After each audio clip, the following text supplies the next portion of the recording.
Good day mga parekoy. Meron pala ako dito na laro na card game. So, itong card game na to ay One Piece. So, binigay lang to sa akin ng kaibigan ko dito sa Ireland. Uh, so far, isang beses pala ako naglaro nito pero hindi ko pa masyado alam kung paano laruin ito. So, sabi niya sa akin, bibigyan niya daw ako ng isang set ng game. So, mag-open tayo nito kung anong laman ito. Kasi hindi ko rin alam kung paano talaga laruin ito. So, mag-open ako nito. So, tingnan natin kung anong laman. Kasi sabi niya, ito ay ST18 One Piece Monkey D. Luffy. So, surprise daw kung anong laman ito. So, ang presyo nito dito is, sabi niya sa akin is $5, 5 euro. So, tingnan natin kung anong laman. Bili, gift niya sa akin to. Kasi, nainganyo niya na ako na maglaro ng One Piece. Kahit hindi ko alam, tinuruan niya ako. So, ang nilalaro ko kasi guys is MTG. So, ito yung laman niya. Oh, ang ganda ng lagayan, no?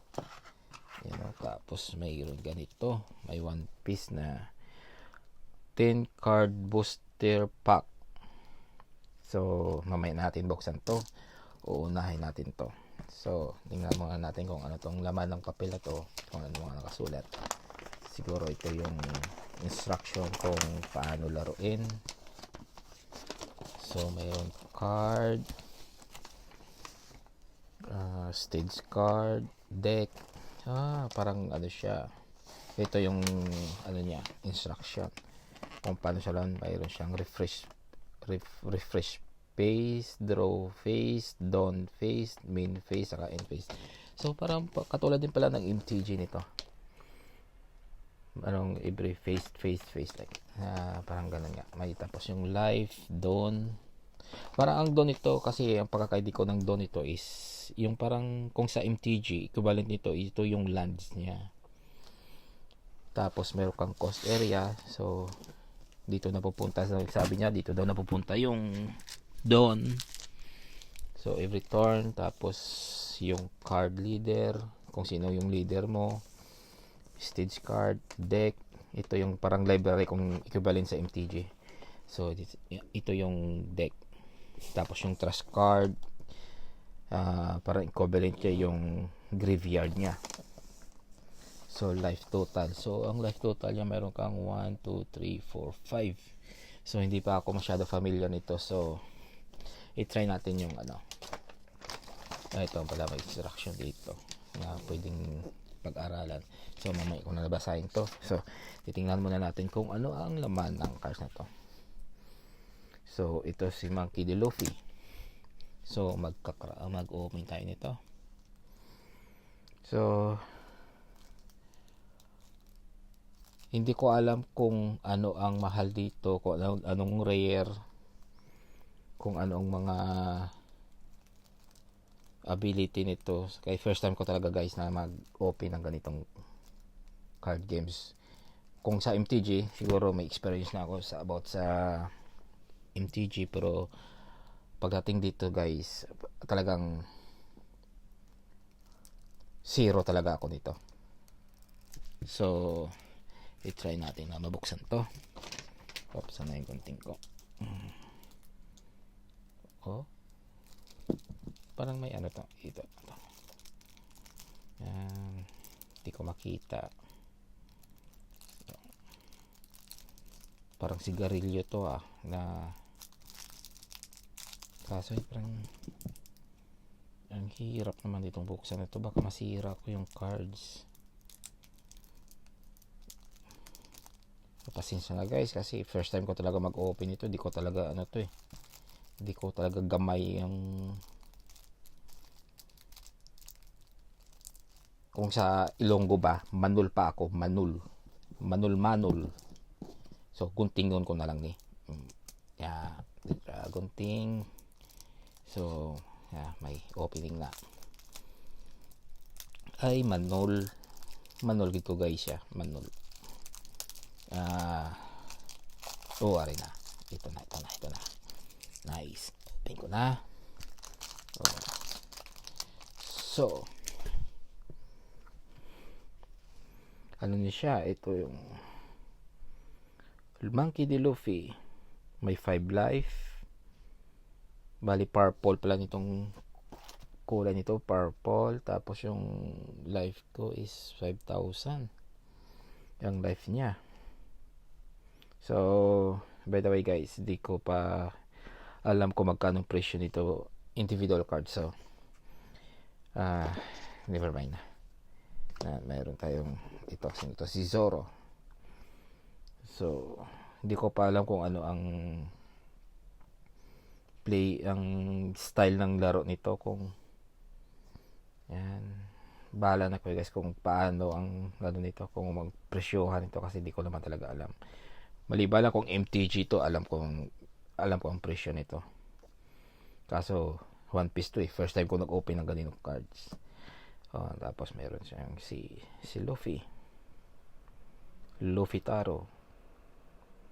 Ito yata nung sa Wano yata to na kasi nanood din ako ng One Piece, so medyo may idea ako na kung yung mga drawing nito kung saan nangyayari ito galing to sa Wano. May dalawa akong ganito. Pero sabi ng kaibigan ko, sabi niya daw yung ganitong klaseng cards daw malakas na rin daw to, pero no idea. So si Usopp, matangos pa rin yung ilong niya. Yan. Si Nami. So, bahala na kayo guys dito sa kasi kung babasahin ko pa to yung niya, yung mga nakasulat dito, matatagalan tayo nito. So, medyo bilisan ko na lang yung kasi yung sabi niya daw, yung ganitong cards, pwede na daw to laruin. So, pwede itong ilaban sa kanila, pero alam ko yung mga cards nila is powerful na ba. So ito beginners lang to, para sa mga beginners. So pwede pa naman daw to i-upgrade sakasakali. Ito pala guys, binibenta sa sabi niya, binili niya daw to sa online is 5 euro kung hindi daw to kasama. Sabi niya pagkasama dito is 14 euro. So sabi ko, ibigay mo lang sa akin ng buo niyan, 14 euros. Sabi niya, sige, sa'yo na yan. So pasalamat din ako sa kanya na binigyan ako ng ganito, pati bagong laro, bagong pagkakabalahan, bagong addiction naman to, maliban sa MTG. So sa MTG pala guys, yung cards ko, yung commander ko is Sliver, Faltis and Jiska, Faltis and Dargo, Jiska, Faltis and Jiska and Dargo, Jiska and Kodama. Then Zor, meron din ako niyan. Meron din akong sa lahat pala ng sa Sliver pala guys, meron ako niyan ng halos 5 or 6 na commander ng Sliver. So 100% na kompleto ko na lahat ng Sliver sa collection ko. So sa susunod na natin yan, pag-usapan yung about sa Sliver. Kaya medyo na rin ako sa Sliver sa mga combo niyan. Alam hindi naman exactly 100%, siguro mga 80% alam ko yung paano patakbuhin yung Slivers. So ito Sanguro, si Sanji pala to. So si Usopp na naman, parang maraming Usopp pala dito. Yan. Hindi ko alam guys kung ano ang mahal na cards dito, basta ito yung laman niya ng ST18. So Jimby. Yan. So ba't maraming Jimby dito? 4 lang pala. Kaya pareho din pala to sa sa MTG na isang klaseng cards, isang type, pwede mong pwede kang gumamit ng 4 na cards sa isang klase. Katulad ito si Jimby, pwede kang mayroon siyang 4 nito sa buong deck mo. Yun ang sabi sa akin, pero iwan ko lang kung ano, basta yun ang pagkasabi sa akin kasi wala pa naman talaga ako na as in, ang nalalaman ko dito is siguro mga 2% pa lang ang alam ko dito. Kasi nanonood din ako ng mga laro nila, medyo nalilito pa ako. Yan. Ito. Oh, dito si Chupa Emon ba? Ang sama ng dating Chupa. So, parang pangit pakinggan eh. So, kung sa atin yan, sa salita natin, parang pangit. Pero sa kanila yan, parang okay lang kasi Chupa. Chupaping Emon. Yan, apat. Yan. Oh, nandiyan si Frank. Si Frankie, 4 din pala yan. Oh, si ito. Chichi, si Brook. Yan, si Brook yan.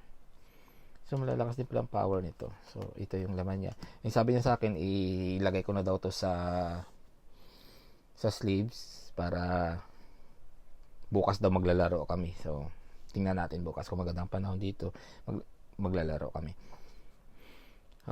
Yan, ito pa. Yan. Siguro sa sunod guys, basahin ko to kung anong nilalaman nito. Kung medyo familiar na ako sa mga nito. Sa mga nakalagay na abilities niya.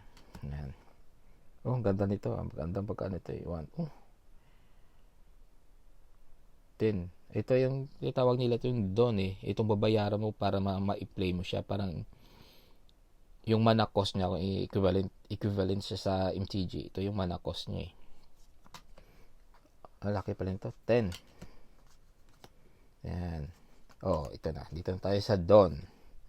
Ito yung Don niya. Your turn, meron kang 1K sa Don. Yan. So, ang Don nito is 1, 2, 3, 4, 5, 6, 7, 8, 19.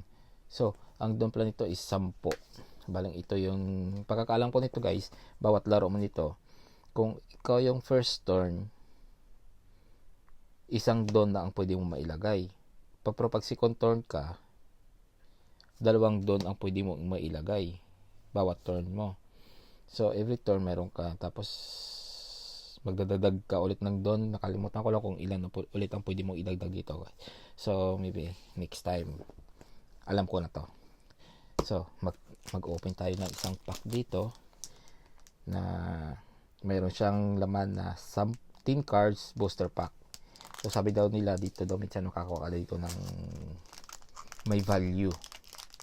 So, sana makakuha ko ng magandang cards dito na may value. Yan. Open natin to. Parang nagka-crack lang ako nito ng sa MTG Yan. Sana makakuha ko ng magandang slivers dito. One piece to. So, yan. So, mayroon tayong nakuwang Don kay Yan. Kalimutan ko kung anong power to dati. Yan. Alam ko, unang episode pa to ng ng mga unang episode pa to ng One Piece eh. Yung tagas kay Pia. Yan. Another Don. Tapos, Barrier. So, sana makakuha ko ng foil dito. Kasi sabi daw nila may mga foil daw dito. Vinsmoke. Oh, puro to Vinsmoke ah.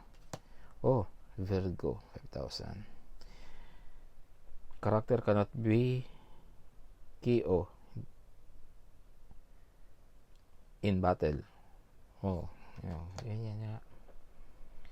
So, ang rare dito guys, hindi ko alam kung ano ang mga rare dito pa. So, sino to? Foil. Yamato. Foil na si Yamato, tsaka si Momonosuke. Ba't zero kaya to? Guys, wala pa ako idea kung tong zero na to. Pero ang kay Yamato, mayroon siyang 5 key. So, i-search ko lang ito mamaya kung guys kung magkano ang presyo nito. Wala pa akong idea. So, thanks guys. Ito lang yung muna yung ma-share ko kasi bago lang talaga ako sa laro nito ng One Piece.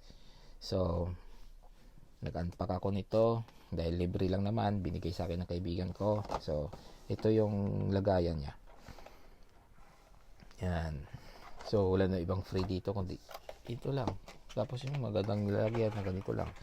So, thanks guys. See you next time. Magkakarak ulit tayo. Baka sa sunod MTG na yung kakarak natin dito. Mas maganda kasi yung kung saan ka sanay na maglaro. So, yun sana ang may features natin dito. So, yan.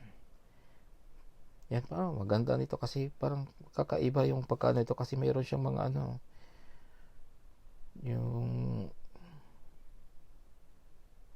yun, may straw hat siya na so di ko pa alam talaga kung anong talaga ang value nito.